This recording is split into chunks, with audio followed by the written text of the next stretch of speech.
Just some other prompts. Keeping our body language open, to come at our children open palms, half smile, a twinkle in our eye. Despite whatever thoughts you might have about the intentionality of this kid's behavior and just how hard they're working to push your buttons, open, connected. In moments of conflict, that threat level that you're presenting to the child by being over them, reduce that threat level, helps to calm their nervous system by getting below or at eye level or even below eye level. I was spitballing with a mate of mine who was aware of the kind of work that I was doing. He was having some troubles with his kids. We were having a coffee after one of our Saturday morning cycle rides, and I mentioned this eye level thing to him. I saw him a couple of weeks later. He said, "You know what? It worked. I ended up lying on the floor, but she calmed down a lot quicker than previously." It seems counterintuitive, and especially when you're trying to manage a tantrum. But first we want to do is to calm that nervous system state and engage the parasympathetic nervous system. And in that moment, we're modeling. So we're reducing the element of threat so that our child's mind is not seeing that fight. And we're keeping our body language, keeping our tone of voice calm, measured, and movement slow.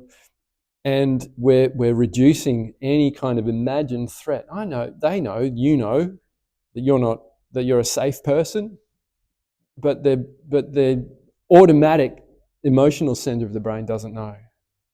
They don't know why. So kicking, screaming tantrum is just an expression of a need that's being met. Could be embarrassing out in public for a while, but there's that moment of just meeting them where they're at in that moment too.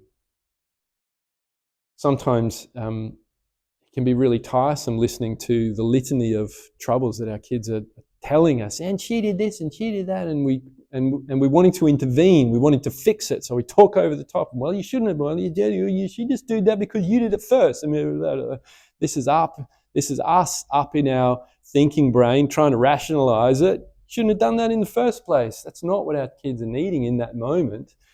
It's that an alternative could be, man, I can see you're really upset about that.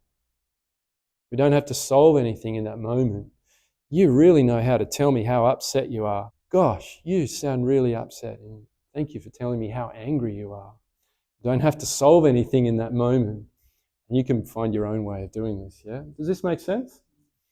Where your focus goes, energy flows. And if you're focused on just compliance, then that's where your energy will go. But if your focus is on connection and building that relationship, the number of times where my son was walking away from me in the middle of an argument, and that is not how I was. You turn around and you look at me when I'm talking to you, boy.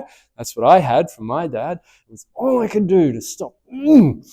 But in that moment, it was, we're going to have to reconnect at some point. Yeah. And I want to be able to keep that door open rather than slam it behind him as he leaves. The only way we can do that is to keep ourselves calm in that moment. And that takes practice. You can't do that. You can't do in a game what you haven't done in training. So taking moments for yourself, and even as a family too, when things are calm, to practice some of those grounding strategies.